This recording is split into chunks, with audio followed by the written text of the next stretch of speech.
Welcome back to Great Day, Washington. There's a new cooking school coming to Georgetown. It's called Skillette, and it's inspired by the culinary culture of Paris.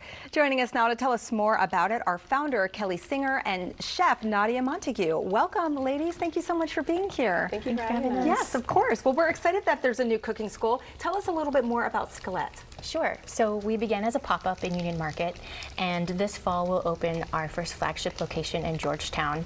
And it will truly be a culinary hub hotspot for home chefs. So, yeah, sounds like it. Yeah, the space will be designed as a working chef's home, and we will offer one-on-one classes as well as group classes, private events, and one of our signature programs is the 5-day Mid-Atlantic culinary program, and we'll be featuring some techniques from that program today. Wow, so you must have been successful with your pop-up. Was that always the plan, to then open a brick and mortar, or you were just waiting to see how the pop-up had done, or?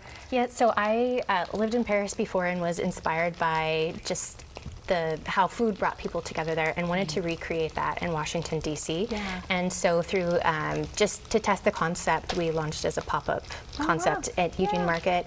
And yes, just grew through demand. It really signaled that we were ready for a permanent location, and so Georgetown, we just felt like it was the perfect spot for this type of really like culinary atelier. Yeah, well, congratulations. We are you. a foodie town. Yeah. Chef, what are you making today? Of course. So today we have a crispy skin chicken thigh. Yum. So here I'm going to be talking about 3 French techniques that everyone can incorporate into their weekly night meals at home. Okay. So the first thing I have here, I'm going to start off with our crispy chicken thigh. I'm just going to season it really quick with some salt and pepper. Do you pat it off? Is that a tip? Absolutely. So it's absolutely dry, imperative that Oh. you're going to get your protein dry first before you put it in the pan. Okay. Because this is what's going to give us our crust. This is what's going to give us that crispy skin. So if there's any moisture on the chicken, it's going to kind of counteract with getting your crisp and getting your Maillard reaction. Good to know. So you'll see I have my chicken nice and dry, and then I just put it in the pan there, and that sizzle, the sound that you hear, that's exactly what we're looking for. So I'm going to let it have a hard sear on there, and after about 2 to 3 minutes on that side, you're going to get this beautiful crust. It'll naturally release, Beautiful. and then it'll start to look like this. Yeah. So here you're going to see we have some fond in the bottom of our pan. So these are these nice brown bits that are getting really caramelized and really nice. So with this is going to be the foundation and the base of my sauce. Okay. Yeah. And is there a particular oil that you're using? Yeah, so for this, I'm using avocado oil because it's really neutral, so it's not going to have too much flavor that it's imparting on my protein. And also it has a really high smoke point. So it's going to be really good for this recipe. Okay. All right. So I'm going to remove the chicken from my pan now. So at this point, if you were at home, this will be the point where you throw the chicken in the oven, let it finish cooking. But here you have the basis and the foundation of your flavor, like I said, which is your fond. So after this point, I will go ahead and add in my aromatics. So here I just have a little bit of shallot. I have some garlic, really nice aromatics. If you have like rosemary, fresh herbs, anything you want to add in at this point, you can.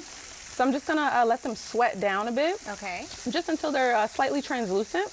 And then at this point, I can go on with my second technique, which is called deglazing. So I'm gonna add in, it's just a little bit of white wine here. And when I pour this in, again, we wanna hear that sizzle. Yes. This is gonna release the fond off of the bottom of my pan, right? So it's gonna let all of my flavor kind of get introduced with one another.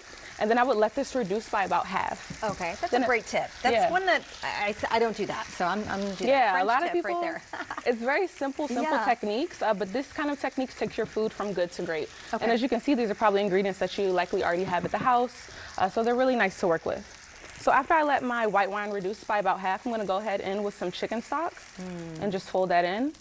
And just to backtrack a moment, we let our wine reduce by about half first, just to get off of some of that raw alcohol taste and flavor.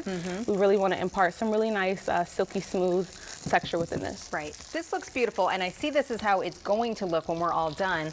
This was great. I wish I could join a class and do this all afternoon. Ladies, thank you so very much for being here. Absolutely. This was really great. Thank you. You can learn more by heading to skilletecooking.com.